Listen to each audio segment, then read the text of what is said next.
Welcome back into the Lions 24/7 podcast. I am Tyler Donahue. He is Daniel Gowan, and this is our second episode of Penn State's second bye week in this 2025 season. And let's face it, the Nittany Lions are caught up in a nightmare right now. They're also on a 4-game losing streak, but they've seen their head coach get fired. Their starting quarterback go down with the season-ending injury. And again, coming off a second consecutive 1-point loss to Iowa. In case you missed it, on Saturday evening, Daniel joined me from high atop Kinnick Stadium to break down that 25-24 result out at Iowa City. We broke down a lot on the coaching search on our first episode this week. We had Chris Hummer, a national reporter with the 24/7 Sports and CBS family, to discuss a lot of the names that we've been breaking down over on our coaching hot board at lions247.com, which, again, if you haven't joined that conversation, highly encourage you to do that. A lot of action on that one today, and a lot of action on that one every day as we work through things and sort our way towards Penn State's eventual James Franklin replacement at head coach. For now, we're going to talk about Penn State, this 2025 team. I know a lot of people are already focused on the 2026 team and what the roster is going to look like, the coaching staff, but this group still has 5 more games to play, and they're going to come out of this bye week to play the number 1 team in America in Columbus, the Ohio State Buckeyes. And then they get to come home and play the number 2 team in America, the Indiana Hoosiers, who will visit Beaver Stadium on November 8th. We talked about it before. This team reaches November without a Big Ten victory in its possession. A lot to work on in this bye week, certainly. And Daniel, we heard from Andy Kotelnicki just a few minutes before we recorded this on a Wednesday afternoon. Last evening, we spoke with Terry Smith, the interim head coach. So we got some things to work our way through conversation-wise, but not a lot of it is very pretty at this point. I think our audience probably understands that. Yeah, definitely. I think that the things that we talked about with Terry Smith last night, some of the things with Andy Kotelnicki this afternoon aren't really the fun things that that we thought we'd be talking about at this point in the year, especially a matchup against Ohio State looming on the other side on Big Noon, something that I think we viewed as a real pivot point for all of college football in the preseason, but looks a little bit different now. Buckeyes are early 17.5-point favorites. We'll see what this looks like over these next few days and next week and a half. One of the questions to Terry Smith after we got onto the practice field on Tuesday, we had a look at practice. We'll get into that a little bit later. But we have a notebook up on the site. We have photo galleries. We have practice highlights up at lions247.com as well. But getting to the conversation with Terry Smith, this was his second post-practice media session with us going back to last week.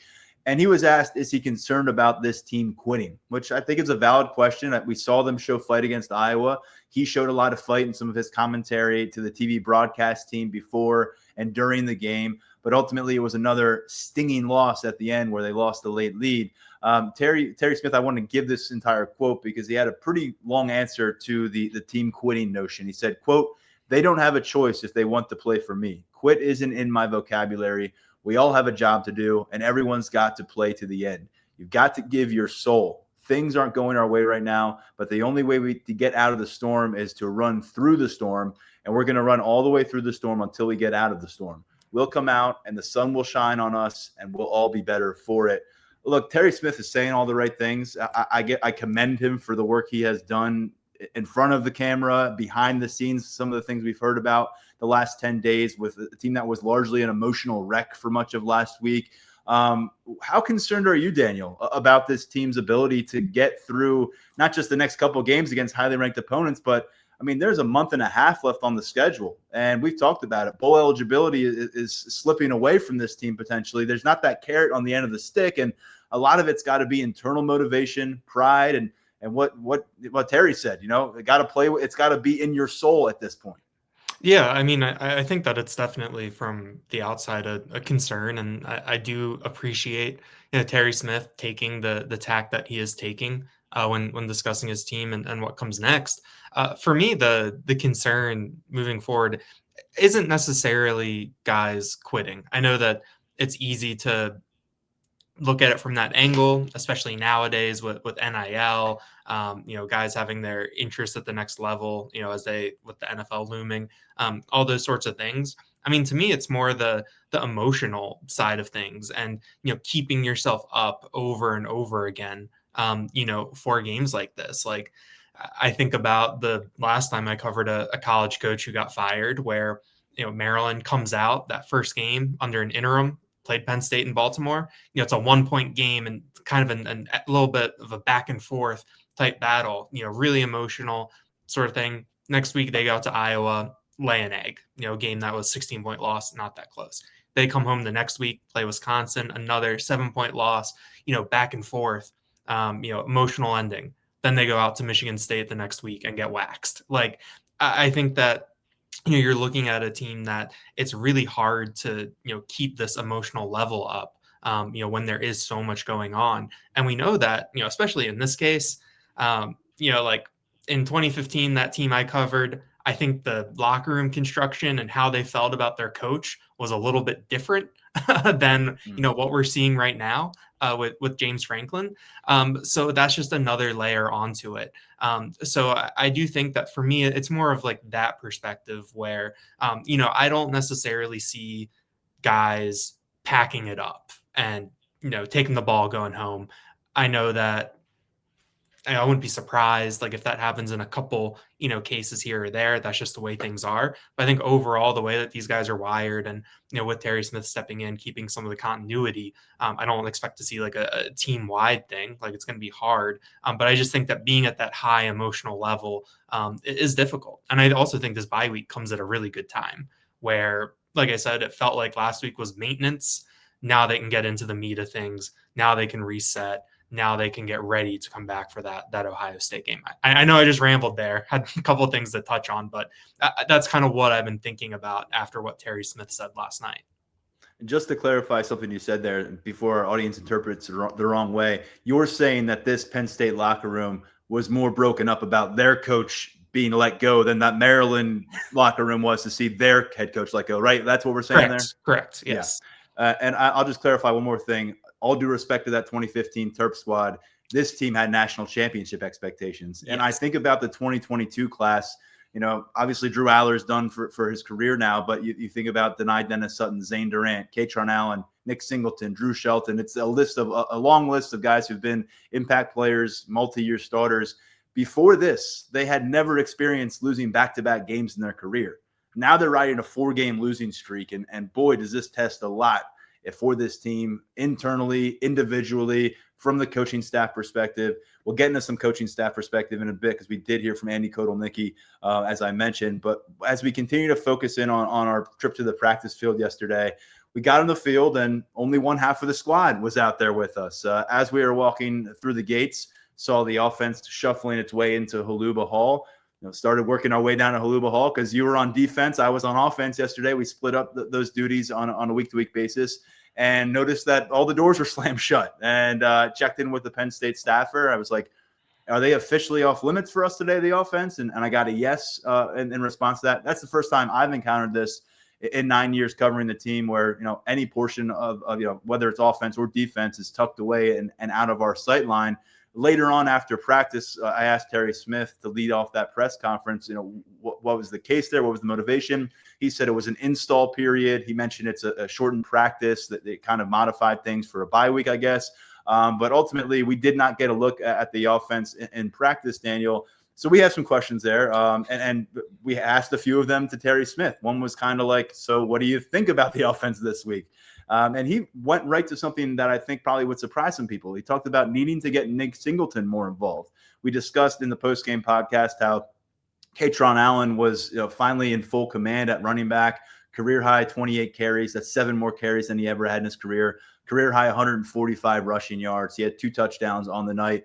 And meanwhile, Nick Singleton, 15 yards on 6 carries, continues to be tough sledding for him as a runner. Hasn't really made that impact as a receiver that we saw last year. But Terry Smith kind of clarified his comments in saying we need to get him the ball in space. We need to put him in a position where we can use his best traits. He talked about that home run hitting threat. And Andy Kotelnicki kind of echoed some of that on Wednesday and saying they want to be able to kind of put that in the spotlight, what Nick Singleton can do best. And it's their job to kind of scheme it up to make that happen. We're in game 8 of this season now. It's Nick's senior year. I know going back to the preseason, I was talking to Nick about, he wanted to be in the Heisman Trophy conversation. There was all sorts of stuff on the table, we thought, for Singleton.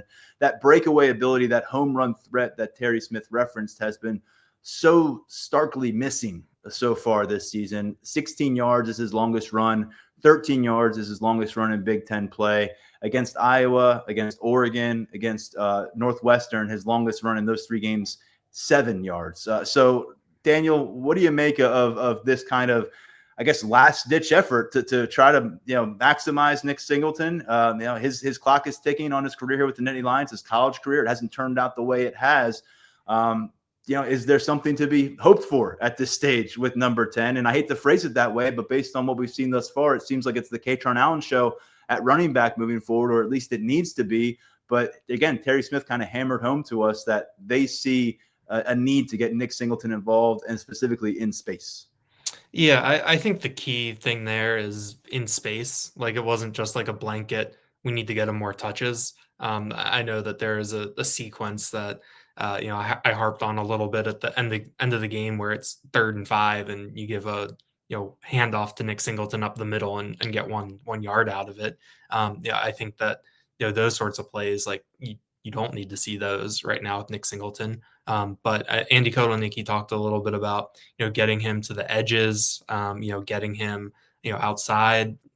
I think that is where you put your focus a little bit if you do get him the ball. But we'll see. I mean, it is the thing where when he gets going and he will take a pitch or is headed towards the outside, you can still see that he has that head of steam. He can still get going. But for whatever reason, I think I talked about this earlier, talking about the new perspective from our seats in the press box, where Singleton will get the ball going around the edge, and you're kind of like, all right, that looked like a pretty good run. That looks like a successful run, and then it comes back that it was only a 2-yard gain. And so I think that maybe that's what we'll see a little bit more of. I do think that when you talk about you need guys to make plays and you need things to happen on this offense. And you look at what's in the cupboard right now, you need Singleton to step up. You need Singleton to be able to make plays for you to win games. I mean, I think that you're not going to get, it feels like you're not going to get anything else from another running back this year, based on what has been said on the record and what we've seen and what they've shown in terms of wide receiver. We saw Tyseer Denmark and Kobe Howard get a little bit more involved, but I think you put that in the all right, like, I'll believe it when I see it category right now. And so, like, who's really left out there to step up for you and do good things? And also just who has that raw baseline talent to take it to the house whenever. I know we haven't seen that at all this year, but like, it's still there. So I think that, as much as maybe we want to see 40 carries from Nick Singleton now, I think that, or from Katron Allen, I meant, I still think we'll see some Singleton involvement because like what else are you going to get? Like, who else is there? I know it's like a pretty bleak way to frame it. But this is what this offense has, and this is what they are right now. And it's been a tough thing to see. This is not enjoyable to discuss Nick Singleton's struggles. We've had a great time chatting with him going back to his freshman year. I think I spoke to him when he was named the Gatorade National Player of the Year coming out of high school, and always a guy that's seemingly handled things the right way. He's had some ups and downs in his career, but more ups than downs to this point. When you're the Big Ten Freshman of the Year, and he was a huge part of their playoff success last season. I think one area I'm specifically curious about, coming off of Terry Smith's comments on Singleton, is can they get him re-involved as a pass target for his sake, and maybe for Ethan Grunkemeier's sake, to have some manageable short yardage throws that actually pick up some yards downfield after the catch. Because remember last year, we talked about it almost every podcast, I feel like, how he was a threat in the pass game. Last year he had 41 catches, 375 receiving yards. That's over 9 yards per catch. And he had 5 touchdowns. He had some beautiful touchdown catches along the way last year. But thus far, Daniel, he's under 2 yards, under 2 catches per game on average. He's under 15 receiving yards per game on average. He's got 95 total receiving yards on the season, and he's yet to score as a receiver. So to me, that's an area maybe that they kind of reconfigure some things offensively. Do they start to get the ball in his hands more in that manner? We'll see. We'll see. And personally, I'm hoping that he's able to put together a bit of a highlight reel for himself and for Penn State fans here down the stretch of his senior season. Going over to the passing game, which has obviously been a struggle for Penn State throughout the year. They have fallen short of 70 passing yards in the first half of every Big Ten game. They've been under 50 passing yards in the first half of 3 of those Big Ten games. And now you're working with the second quarterback. The receiving situation, it's hard for me to say it's on the receivers after the body of work we've seen over recent years, where we've seen receivers struggle, and then we've seen receivers have success elsewhere, and we've seen receivers have success elsewhere and then come here and struggle to produce. But the numbers are what they are. I mean, Kyron Hudson, he has been the leading snap guy for this receiver room every single week, all 7 games. But he's got 2 games in which he doesn't have a single catch, last Saturday and then before that against Oregon. In the last 2 games combined, he has 1 catch for 10 yards. And then you look at Trevor Pena, a guy who was around 1,000 yards last year for Syracuse, a real threat out of the slot. We saw some good things for him early in non-conference play. We've still seen him involved as a rusher. But through 4 Big Ten games, he doesn't have 20 receiving yards in a single game in any of those Big Ten matchups. And so Terry Smith called it out in his opening comments out at Iowa City. No one had to ask him about this. He said they need to get it fixed. They're not completing the balls downfield. They're not completing even the intermediate passes. They have to establish more of a threat there. Andy Kotelnicki weighed on this a bit as well today, but there's no easy solution in sight. And Terry Smith told us the dialogue is happening with Andy Kotelnicki. He said it happened last week on this subject. It's been a little bit more maybe intensified this week with a bye week and maybe an opportunity to get back to the drawing board. But when we talk about the running game wanting to take off and maybe using some play action passes, now that you have a little bit of a run game threat that you didn't have necessarily early in the season coming off of Katron Allen's performance, there's just not a lot to point to for success, whether it was Drew Aller, a guy who had started over 30 games for this team, or Ethan Grunkemeyer, who's working his way through his early days as a starting quarterback.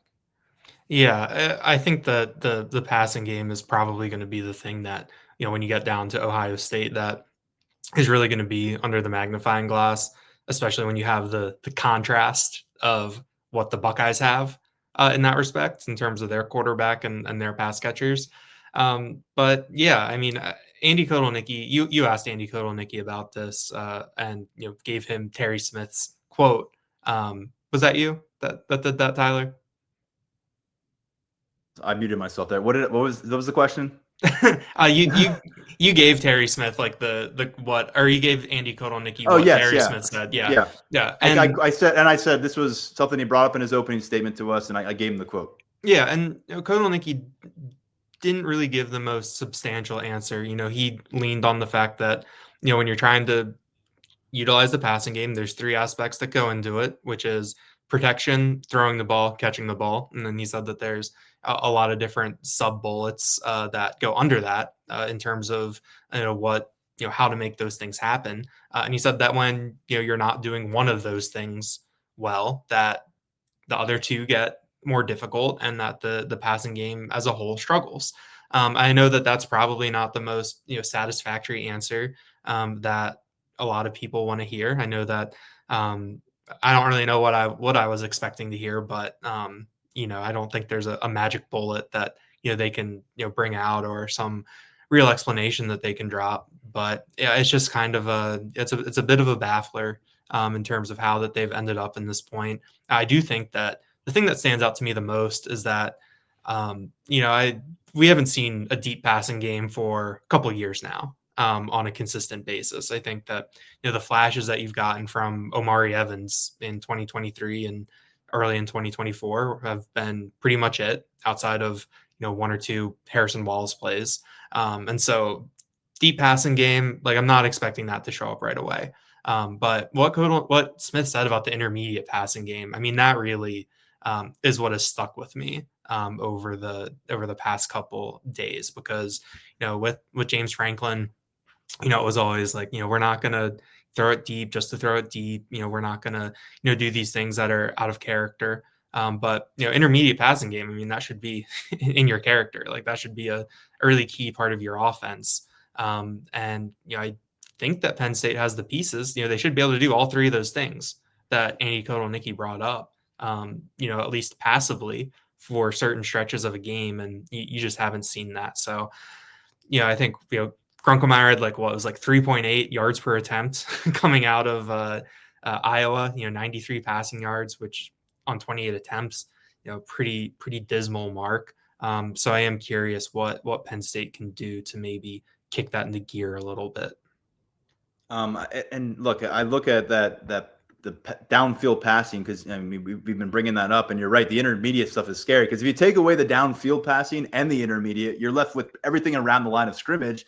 And quite frankly, that's how defenses have been approaching Penn State in terms of what they actually respect from this offense, and they haven't had to worry too much about that deep pass But coverage. And the longest gain on a passing play was a 15-yard penalty last week. Like it's a tough watch.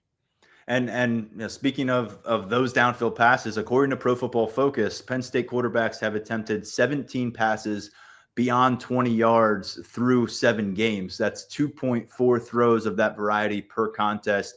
The combined results of them are 5 completions. 4 of them are touchdown passes, and that's 4 of your 9 total touchdown passes on the course of the 7-game season so far. And then there's 1 interception involved, which was the one that pinned Iowa back deep on that 3rd and long where Grunkemeyer tossed it up, and the guy made a great play on it. But it's really been those like late in the Oregon game where Adler's letting it rip downfield, and you have not seen it as part of like just the everyday offense, your standard operating procedure offense for Penn State. And you're right, in this modern era of college football, you turn on your TV Saturday, get the 4 games on one screen, you'll see a lot of teams air it out with quarterbacks and receiver talent that isn't as lauded as what Penn State has had on their campus. So something to sort through. We'll see if anything looks much different against Ohio State of all teams. Caleb Downs, one of the best defensive players in America, looms large in that defensive backfield and really all over that defense.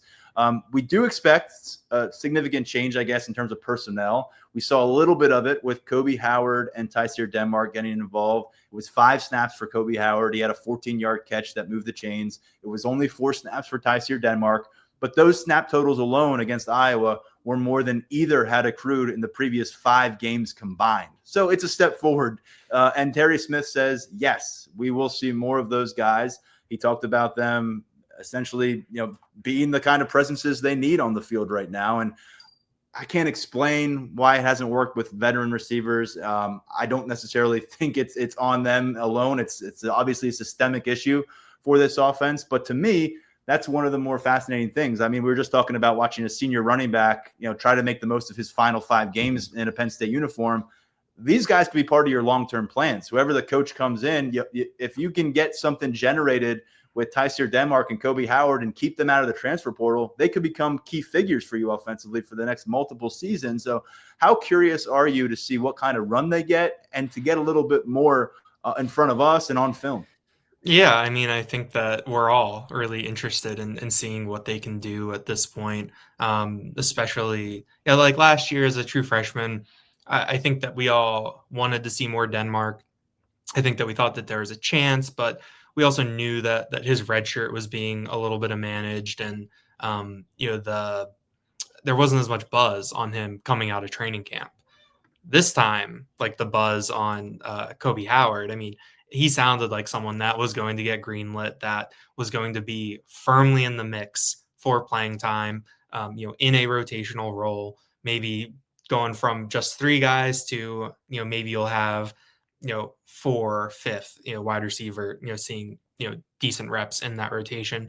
That hasn't happened. And I think that I tended to feel during my time covering James Franklin that, when he said something, it tended to happen. Like there wasn't a lot of just gassing guys up for no particular reason or different things like that. I felt like he was very honest with us in terms of who we were going to see, why I would see them.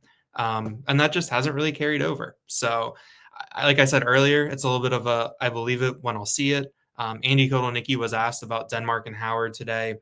Didn't necessarily give, again, a satisfactory answer because it centered on, well, if you put those guys on, you have to take somebody off. And I think that at this point, what have you seen from Daniel? He brought up taking off tight ends and running backs in that answer. It wasn't a satisfying answer at all. You're right. Yeah. And so it's like, well, what have you gotten from those guys that you were going to take off? I understand the answer in theory, and that's kind of always why I've been a little bit against like the whole 2 quarterback sets, because it's like you're going to take somebody off who can, ostensibly, make a play, score a touchdown anytime they touch the ball for to have your starter stand out there and, potentially do nothing.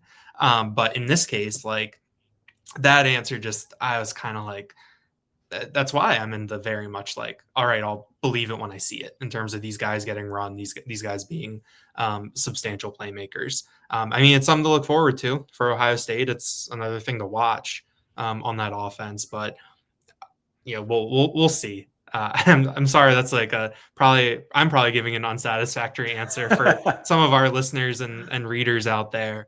But at this point with this offense, like you're just kind of at a loss, I think, at a certain respect. And there's these things that we've been expecting to see or been told that we're going to see or are out there as things we could potentially see that we just haven't seen yet this year. And I think 7 games into the season, it's just very much like you're kind of done talking about it at a certain respect. It's just like, all right, like you're saying this stuff, like we gotta see it now. And to be honest, Andy Kotelnicki sounded like he was at a loss for how things haven't panned out offensively. Our colleague Audrey Snyder from Inside the Lions brought up, the terrible ranking for them and overall offense and the overall struggles, and basically was like, I'm having a hard time figuring it out too. He gave a longer answer than that, but that was the gist of it. When we look over at Jim Knowles' defense, which certainly deserves its brunt of the blame for where things stand right now. We've talked about the lost late leads in three of these defeats over the last 4 weeks.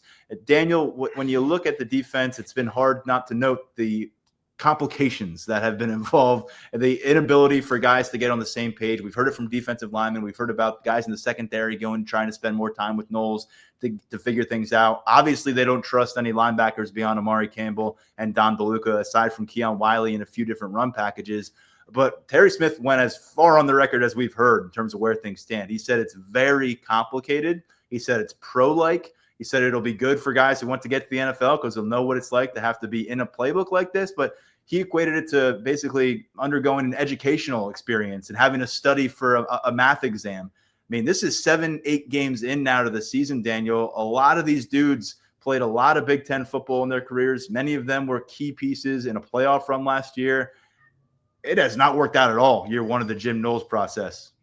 Yeah, when we get to December and we have a little bit of time to do the postmortem, get in the time machine, go back to August and look at what some of our perceptions were and what the realities ended up being, I think this defense is really going to stand out as a big one. And all of the things that we heard about, it took a couple years to get things going at Oklahoma State and Ohio State.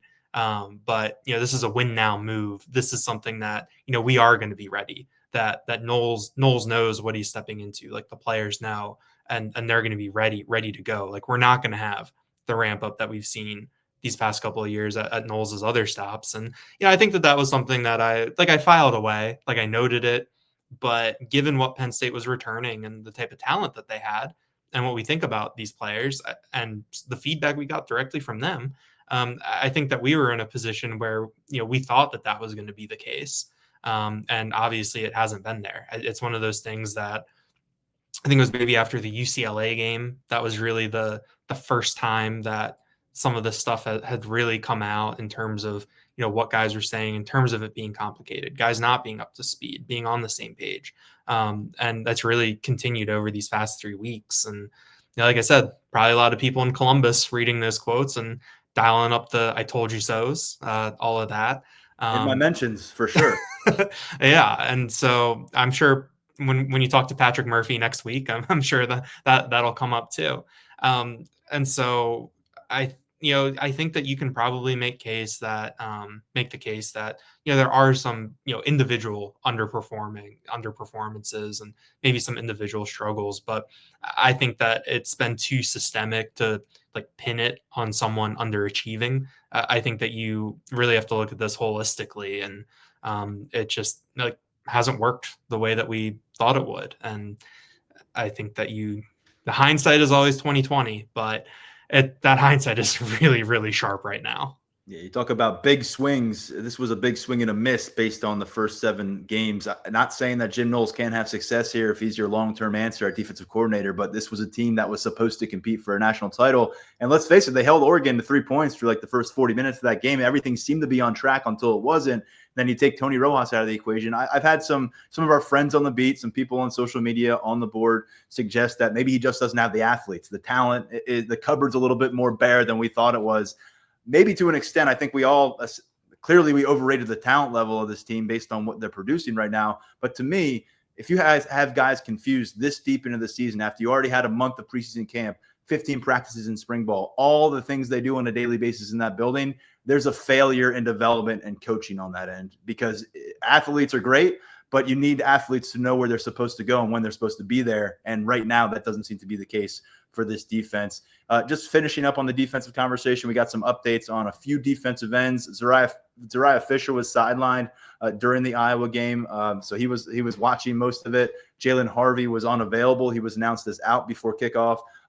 Not anything definitive really from Terry Smith. They're going to be monitoring these guys during the bye week. They were not on the practice field when we got to look at the defense on Tuesday, but Smith says they expect them to be available at some point. He didn't say against Ohio State, so we'll have to keep tabs. We'll be back on the practice field again next week. And then Chaz Coleman, only 12 total snaps the last couple of weeks combined against Northwestern and Iowa. He was at 4 against Northwestern, 8 against Iowa. Earlier this month, he was sick, according to Terry Smith, and so there was a little bit of recovery there, trying to bounce back. I think that's why we didn't see much of him against Northwestern. This past weekend, though, he said it was really just a decision based on what they were facing. Iowa was going to go run heavy. Iowa did go run heavy. They had 2 passes after the first half, but they feel like Chaz Coleman right now is a pass rusher. Doesn't sound like they have like that full confidence in him being a balanced defensive end. So Ivan Kamaju, a bit of a more presence in the run game. He approached 30 snaps. And so Coleman was probably the buzziest guy on this team in August and arguably through non-conference play in terms of a trajectory and ascending figure. That has really kind of pumped the brakes in Big Ten play. We'll see if he can pick up on that maybe moving forward in Big Ten action. He's going home to his home state of Ohio. The Buckeyes really pushed for him late in his recruitment, so maybe he can make some noise against a team that we expect to pass more than Iowa. Daniel, when we look over to Andy Kotelnicki's call, and we'll finish with this, you have gotten a bunch to the board already over at Lions247.com. Coming out of that call with Andy Kotelnicki, it was about 17, 18 minutes on Wednesday afternoon. What were the standout things to you? And you know, I'll be honest, there weren't a lot of satisfying answers. That if people are looking for a lot of meat on the bone with some of this stuff, it wasn't necessarily those kind of answers. There's a lot of kind of generalities, kind of broad concepts about offense, but anything that stuck out to you. And there were a couple pointed questions along the way, considering where Penn State is right now.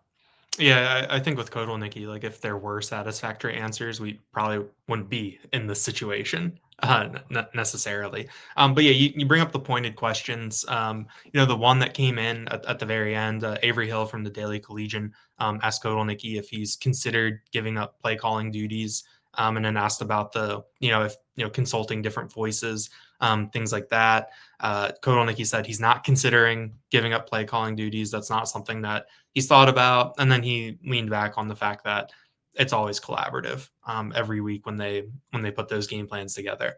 Neil Rudell from the Altoona Mirror, he asked Kotelnicki about like his approach to the next couple of weeks, and put it out there that there might be a job hunt looming for him in a couple of weeks, and whether or not that's something that is on his mind, things like that. Kotelnicki called it a real question, which was a little funny, but he said that the future is always uncertain, and that his duty right now is to be with these players, and that for everyone that is involved in this right now, coaches and players, that if you want to get to where you want to go, like you can't pack it in right now. Like you still have to, do what you can, give effort, work hard, maybe even more so now. So that's where his responsibility is. That's where his focus is, getting these guys ready for these next couple of weeks.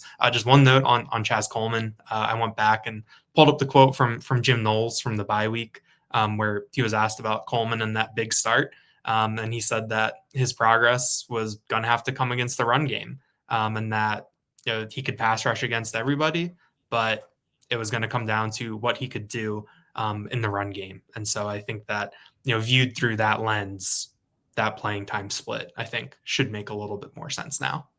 Yeah. Well, Daniel, I appreciate it. I know you've got a flight to catch. You're getting out of town for the bye week. So am I. I'm going back to the beautiful state of New Jersey for a wedding. We will come back to you all with Ohio State game week, ready or not. The number one team in the country awaits Penn State coming out of the bye. We'll have several podcasts coming for you for that one. Make sure you're checking out Tyler Calvaruso's recruiting coverage. There's a lot happening. Again, not all of it is very pretty, but he did have a notable update on top-ranked offensive commit Kevin Brown, who we truly think is an elite lineman in this class, about why he's staying patient with the coaching search and not jumping ship right now. So a lot going on with the recruiting, tons going on with the coaching search at Lions247.com, and we'll have some more stuff on this Penn State team coming off of our practice availability and Andy Kotelnicki's call and all that too. But Daniel, enjoy your trip, and always good chatting with you. We'll reunite next week. Thanks, Tyler. It's bye week for all of us, and then we got to buckle up for the stretch run. I think it's going to be a interesting couple weeks, and who knows, maybe it'll end up being a fun couple of weeks. Yeah, 5 more games ahead for us here in the Penn State season. On behalf of Daniel Gowan, I'm Tyler Donahue. Thanks, as always, for watching or listening to the Lions 24/7 podcast.